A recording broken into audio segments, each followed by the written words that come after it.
Human Gambits book series, Cybers, Chapter 3, Max. How has it come to this? This entire situation is utterly incomprehensible, thinks Max.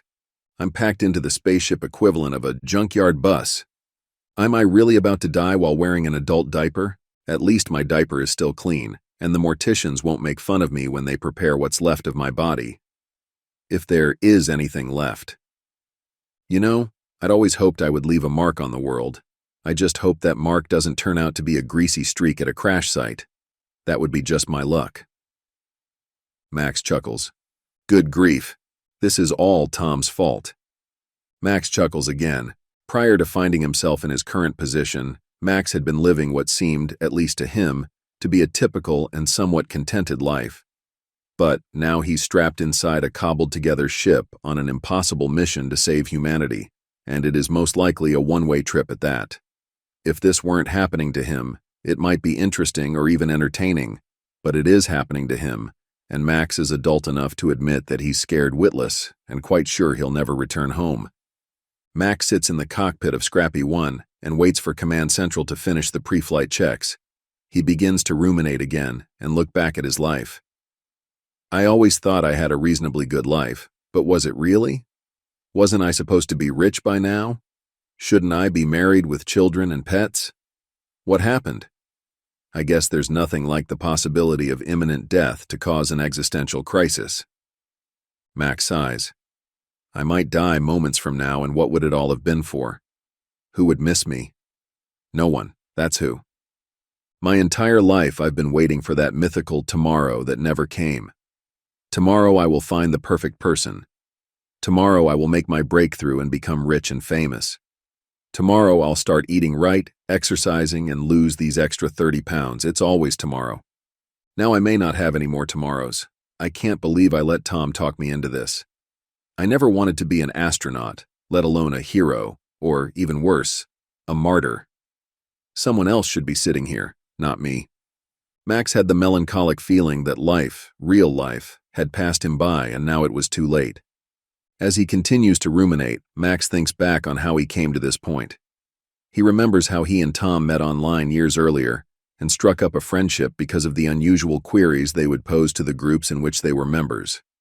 They would raise interesting and intelligent questions pertaining to electrical engineering, particle physics, photonics, and gravity. After a while, their friendship grew, and Tom hired Max to work as a consultant on a couple of scrap tech projects. Then, a couple of months ago, a newly deployed deep space array created by Tom's company, Scraptech, detected a comet that was headed for Earth. Word of the comet had spread like wildfire. It had been reported that the comet would be a close call, but not a direct hit. Tom admitted to Max that, actually, it was dead on for a collision with Earth. Tom explained how, behind the scenes, classified emergency task forces were assembled, comprised of the world's top aerospace engineers, physicists, innovators, and experts in space technology and defense. Think tanks worked around the clock, modeling potential impact scenarios and theorizing solutions. Covertly, governments funneled unprecedented funding into classified projects that could potentially avert disaster, redirecting research and resources without public knowledge. Coded contracts were put out to defense contractors and technology firms like Scraptech, requesting immediate feasibility studies for anything that could alter the comet's trajectory or mitigate damage. The message was clear. Money was no object if it meant saving humanity from annihilation. The search was on for any theoretical solution that could be rushed into rapid development and deployment before it was too late. Tom went on to explain that there were multitudes of companies and governments working on solutions, and he felt tremendous pressure to be part of the equation. Because of the dire nature of the threat and so little time before impact, the military was stretched to its limits, trying to oversee all the projects in development.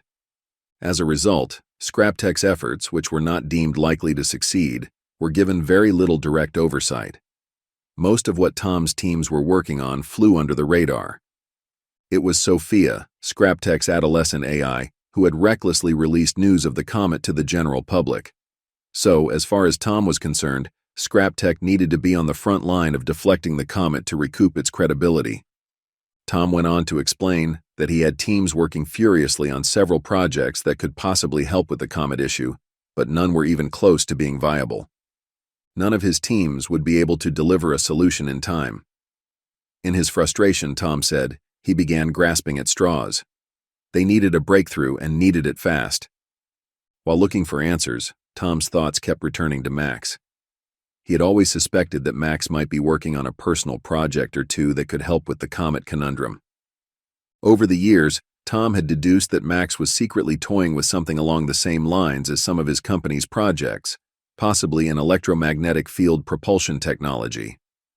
With all other options exhausted, Tom decided to press Max for some answers he had always wanted, but he knew it would only happen with a bit of quid pro quo. Luckily, Max had worked as a contractor on some of Tom's previous projects, so he was already in Scrap Tech's system and had an active clearance and non-disclosure agreement. With this in mind, Tom took Max into his confidence with the hope that he could help. Tom explained to Max that simulations by many different global entities had projected that the comet would be an almost perfect direct hit, something that would take astronomical odds. Tom confessed that Scrap Tech was scrambling to find a solution. Heck, the entire world was scrambling. Tom went on to tell Max that his company had a faster-than-light, FTL for short, prototype that was going nowhere. It had potential, but without a breakthrough, it wasn't getting off the ground. He then revealed to Max that he had always suspected Max was working on a personal project that closely paralleled some of Scrap Tech's efforts. Then, Tom asked Max earnestly if he was working on anything that might help humanity out. Max replied that he just might have something, but it was a mishmash of rough concepts and prototypes, not a finished solution. He started by explaining what Tom had already deduced, that he had always been a jack of all trades and a bit of a lone wolf. He was interested in too many areas of study to settle on one. This was one reason he had dropped out of college and never finished his degree. That, and he'd run out of money.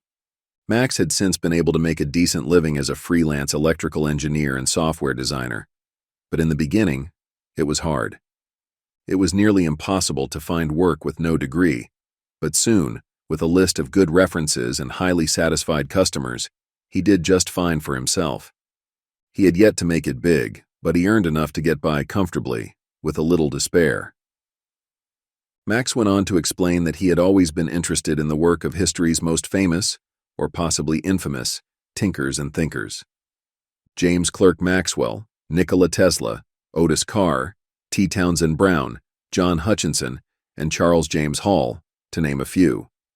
So as he got older, he began to tinker along the same lines with personal projects of his own. In his spare time, Max began to recreate their experiments and delve into their theories. They were all dead ends, but each seemed to have a small piece of the puzzle, an anomaly or two that current physics models couldn't explain. After many attempts, he created a device that somewhat defied gravity in a vacuum, although not reliably. The device Max built was susceptible to interference from magnetic, electromagnetic, and gravitic fields. Consistent, dependable operations in an Earth-like environment were not going to happen anytime soon without a significant breakthrough, but Max didn't mind that. He simply enjoyed the work. So after Max's short monologue, he showed Tom what he'd been tinkering with for all of these years. Tom was astounded.